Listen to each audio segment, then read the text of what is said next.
Siva. Hai Naila. Kamu di sini sendirian? Enggak, aku sama Diva lagi mau janjian baca buku.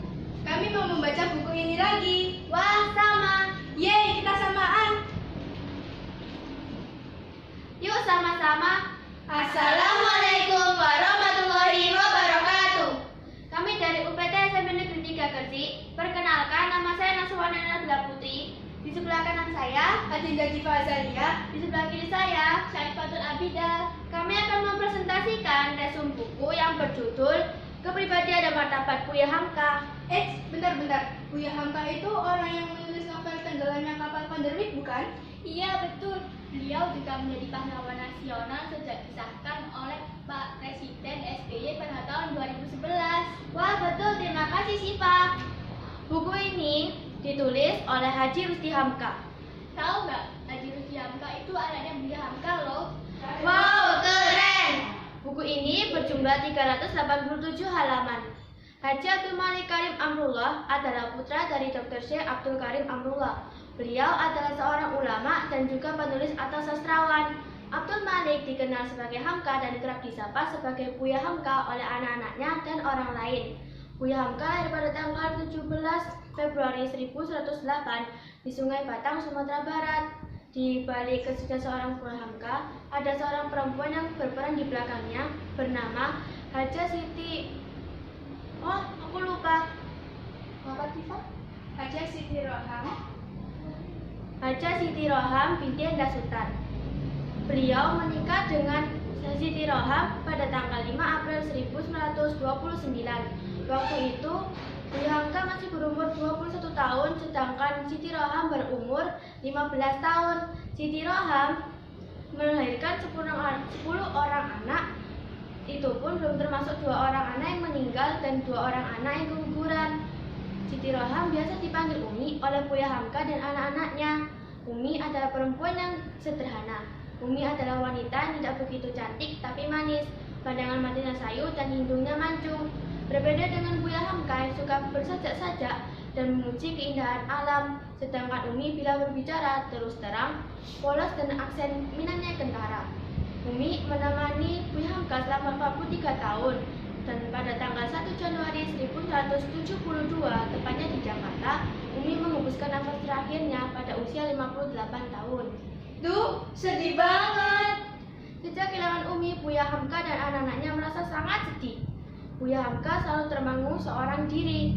Beliau selalu mencari kuburan Umi di Blok P Kebayoran Baru. Buya Hamka berharap bila meninggal dikuburkan di samping makam Umi. Hasratnya dalam menulis pun juga menghilang.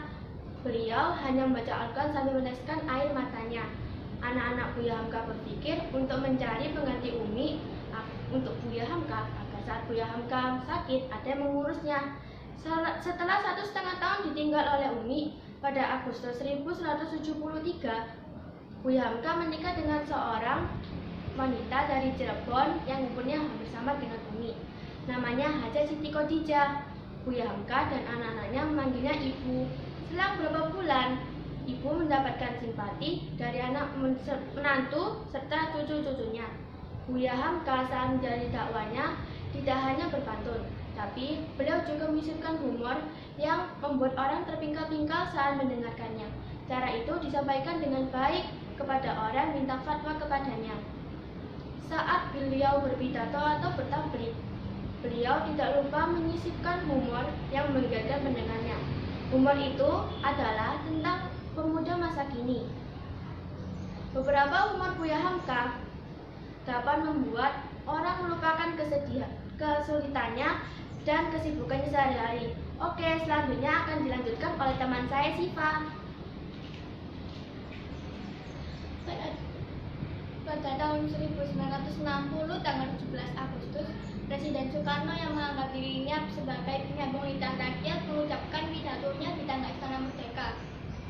Pidato tersebut berjudul Malaikat Turun dari Langit, Jalannya Revolusi Kita, yang kemudian pidato tersebut diperas menjadi USTEK atau singkatan dari Undang-Undang Dasar 45 Sosialis, Demokrasi Terpimpin dan Kepribadian Indonesia. Pada zaman Malikul Ustek, majalah Panji Masyarakat dilarang penerbitannya. Begitu juga majalah Harian Indonesia Raya, Harian Pedoman, dan Harian Abadi. Buya Hamka juga menunjukkan usaha-usahanya kepada kaum komunis dengan organisasi lekrannya yang mempropagandakan kebudayaan rakyat.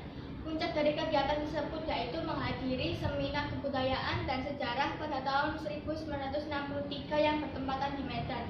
Tatkala di seminar itu Buya membahas gagasan tentang masuk dan berkembangnya Islam di Indonesia.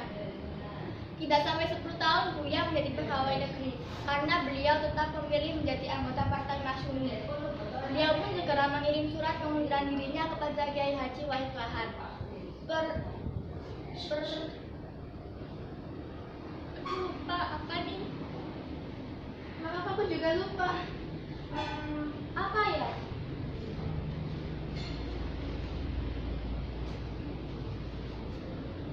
Aku ingat nih. Keputusan berhenti menjadi pegawai negeri tersebut pun akhirnya diketahui oleh kawan-kawan seperjuangannya yang dari berbagai daerah. Dan surat-surat pun berdatangan merestuinya beserta dengan permintaan datang ke daerah-daerah lain.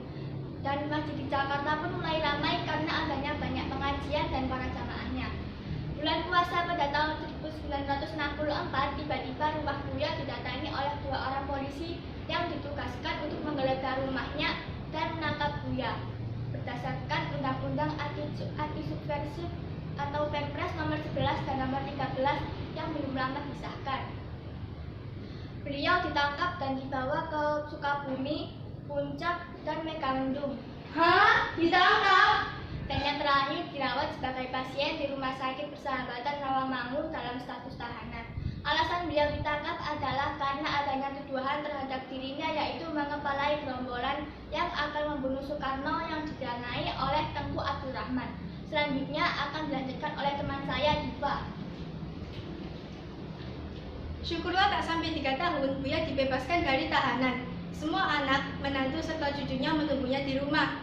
Mereka merayakan kebebasan itu dengan mempertunjukkan kepandaian para cucu-cucunya yang lucu. Setelah kebebasan itu, Buya Hamka kembali mendapatkan undangan dari berbagai daerah-daerah seperti sedia kala. Bila pulang dari perjalanan, kantongnya selalu terisi penuh oleh permen yang diambilnya di pesawat. Permen itu akan dibagi-bagikan secara adil kepada cucu-cucunya. Kalau ada cucu yang tidak menemuinya di rumah, beliau sendirilah yang langsung mengantarkan permen itu ke rumah cucunya. Buya Hamka mengatakan kepada anaknya, Rusdi, bahwa betapa beratnya tugas seorang ulama dan pendidik di saat seperti sekarang ini. Lama Buya memikirkan kejadian yang baru saja dilihatnya itu. Dan dalam beberapa kali banyak di Masjid Al-Azhar, beliau selalu mengingatkan bahaya yang mengancam moral-moral masyarakat di zaman yang sudah maju ini.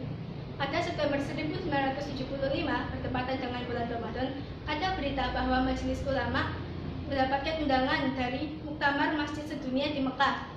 Dalam hal ini, Buya Hamka sebagai Ketua Umum akan mewakili Majelis Ulama dan pemerintahan Indonesia.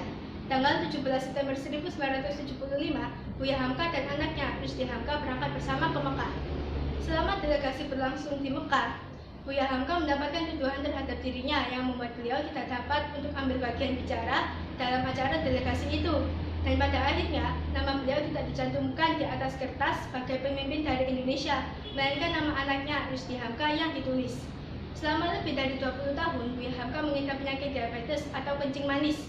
Sekitar tahun 1964 sampai 1965, dalam status tahanan Orde Lama, beliau hampir dirawat 2 tahun di Rumah Sakit Persahabatan Rawamangun untuk mengobati diabetes itu. Dan pada akhirnya, beliau menghembuskan nafas terakhirnya pada hari Jumat, tanggal 24 Juli 1981, pukul 10:41 pagi waktu Indonesia bagian Barat, dalam usia 73 tahun 5 bulan dengan tenang dan disaksikan oleh anak, cucu, serta kawan-kawan karibnya. Dalam buku ini menampilkan sosok Buya Hamka yang benar-benar hidup di tengah umat. Banyak sekali tamu yang berdatangan ke rumahnya untuk berbagai keperluan, seperti meminta nasihat untuk keperluan pribadi dan keperluan rumah tangga. Buya Hamka juga mahir dalam membagi waktunya di antara berbagai keperluannya. Dalam buku ini juga menampilkan sosok Buya Hamka sebagai seorang ulama dan seorang ayah yang patut kita teladani. Buya Hamka adalah seorang ulama yang sangat luar biasa dan pantang menyerah. Meskipun beliau tidak ikut berjuang lewat perang, namun beliau tetap berjuang lewat dakwah-dakwahnya. Dalam menyebarkan agama Islam dan menegakkan agama Islam, beliau sering sekali difitnah dan mendapat caci makian dari orang lain. Namun beliau tetap sabar dan meneruskan dakwahnya. Beliau juga orang yang rendah hati dan memiliki pendirian yang teguh. Wah, keren! Beliau juga seorang yang pemaaf dan rela melepaskan kedudukannya demi sesuatu yang diyakininya benar. Beliau juga pembela kebenaran yang tidak takut apapun kecuali Allah. Sekian presentasi dari kami akhiri. Wassalamualaikum.